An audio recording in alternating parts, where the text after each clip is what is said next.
সারাদিনে আর কোনো আমল করতে পারি আর না পারি, নফল আমল হিসাবে এই আমলটা সজ্ঞানে বিশেষ কোনো বিপদ আপদ মুসিবত না হলে আমি আলহামদুলিল্লাহ এই আমলটা কখনো ছাড়ি না, প্রতিদিন করি আলহামদুলিল্লাহ। আজকেও শুরুতেও এই আমলটা আমি করে নিয়েছি। সূরা ইখলাস, সূরা ফালাক, সূরা নাস, কোরআনে কারীমের এই শেষের তিনটা সূরা এমন তিনটা সূরা যে আমাদের প্রিয় নবী সাল্লাল্লাহু আলাইহি সাল্লাম সারাদিনে সবচাইতে বেশি সংখ্যক বার যেই সূরাগুলোকে ওয়াজিফা হিসাবে আমল হিসাবে পড়ার নির্দেশ দিয়েছেন কোরআনে কারীমের, সেই সূরাগুলো হলো এই তিনটা সূরা।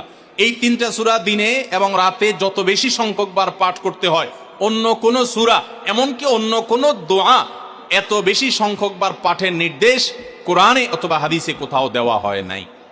তাহলে এই তিনটা সূরার মর্যাদা, এর কি মর্তবা, এর কি বৈশিষ্ট্য, এর কি মাহাত্ম্য আছে সেটা বুঝবার জন্য আর কিছুর প্রয়োজন নাই। এই একটি কথা যথেষ্ট যে দিন এবং রাত 24 ঘন্টার ভেতরে কোরআনে কারীমের এই শেষ তিনটা সূরা, সূরা ইখলাস, সূরা ফালাক, সূরা নাস, এগুলোকে যত বেশি সংখ্যক বার নবী সাল্লাল্লাহু আলাইহি সাল্লাম পড়ার নির্দেশ দিয়েছেন, তিনি নিজে পাঠ করতেন, এত বেশি সংখ্যক বার অন্য আর কোন দোয়া, আর কোন সূরা, আর কোন আয়াত, আর কোনো কিছু পাঠ করার নির্দেশ আমাদেরকে কোরআন হাদিস দেয় নাই।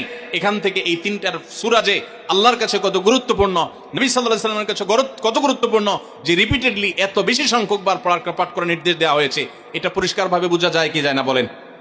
সময়ত ভাইরা আমার, সূরা ইখলাস, সূরা ফালাক, সূরা নাস, এই তিন সূরা দিন এবং রাত সব মিলিয়ে আমাদের প্রিয় নবী সাল্লাল্লাহু আলাইহি ওয়াসাল্লাম তিন জায়গায় তিনি তিন সময় এই সূরাগুলো পাঠ করতেন। একটা হলো সকাল এবং সন্ধ্যায়। সকাল এবং সন্ধ্যায় নবী করিম সাল্লাল্লাহু আলাইহি ওয়াসাল্লাম তিন কুল পড়তেন। এটাকে সংক্ষেপে বলা হয় তিন কুল। যেহেতু তিন সূরা শুরুতে কুল শব্দটা আছে, এই জন্য সংক্ষেপে বলা হয় তিন কুল। এই তিন কুল ইখলাস, ফালাক, নাস, এই শেষের তিনটা সূরা কোরআনের, এই তিনটা সূরাকে আমাদের প্রিয় নবী সাল্লাল্লাহু আলাইহি সাল্লাম সকাল সন্ধ্যায় পড়তেন। একটা টাইম পাইলাম, কোন টাইমে পড়তেন? সকাল এবং সন্ধ্যায়। সকাল এবং সন্ধ্যার পাশাপাশি তিনি রাতে ঘুমানোর আগে আবার পড়তেন। তাহলে দুইটা টাইম পাইলাম। আরেকটা টাইম হলো 5 ওয়াক্ত নামাজের পরেও তিনি পাঠ করতেন। তাহলে কয় টাইম হলো? 3 টাইম। 3 কুল পড়তে হয় প্রতিদিন রাত পুরা 24 ঘন্টার মধ্যে। কয় টাইম? 3 কুল 3 সময়ে পড়তে হয়। সকাল এবং সন্ধ্যা এবং রাত এই সময়গুলোতে পড়তে হয় প্রত্যেকটা 3 বার করে।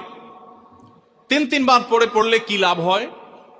নবী করিম সাল্লাল্লাহু আলাইহি সাল্লামের পরিষ্কার হাদিস রয়েছে, যদি কেউ সকালে 3 কুল 3 বার করে পাঠ করে, সূরা ইখলাস 3 বার, সূরা ফালাক 3 বার, সূরা নাস 3 বার যদি কেউ পাঠ করে, সন্ধ্যার আগ পর্যন্ত সারা দিনের জন্য